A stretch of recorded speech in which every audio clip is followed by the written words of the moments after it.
ప్రభుత్వం టాటా టెక్నాలజీస్ భాగస్వామ్యంతో ప్రభుత్వం ఐటీఐలను అడ్వాన్స్డ్ టెక్నాలజీ సెంటర్లుగా అభివృద్ధి చేసింది.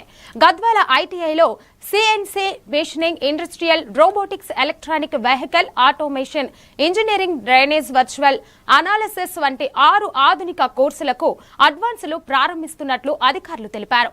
పరిశ్రమలకు అవసరమైన నైపుణ్యాలతో యువతకు మెరుగైన ఉపాధి అవకాశాలు కల్పించడమే లక్ష్యమన్నారు. అడ్మిషన్స్ ఇవ్వడం జరిగింది. ప్రజెంట్గా ఈ అకాడమిక్ సెషన్లో కూడా అడ్మిషన్స్ ప్రోగ్రెస్లో ఉన్నాయి.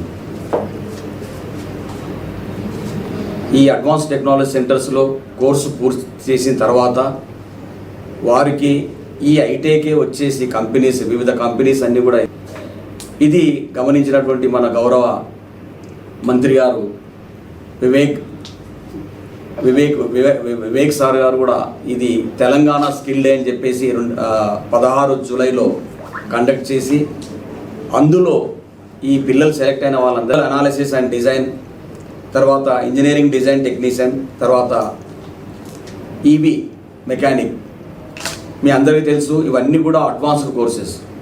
మనకి కన్వెన్షనల్ కోర్సెస్ కాకుండా అడ్వాన్స్డ్ కోర్సులు ఎందుకు ఇస్తున్నామంటే ఇండస్ట్రీస్ అన్నీ కూడా ట్రాన్స్ఫార్మ్ అయిపోయినాయి. ఇప్పుడు లేత్ మిషన్ లేదు, ఇప్పుడు అంతా కూడా మనమే తయారు చేయాలని మన గౌరవ ముఖ్యమంత్రి గారు ఆలోచన చేసి ఈ యొక్క ఐటీఐలలో అడ్వాన్స్ టెక్నాలజీ సెంటర్స్ని మనము నిర్మాణించడం జరిగింది. టాటా టెక్నాలజీ వారి ప్రోద్బల్యంతో ఇక్కడ వారి యొక్క సిఎస్ఆర్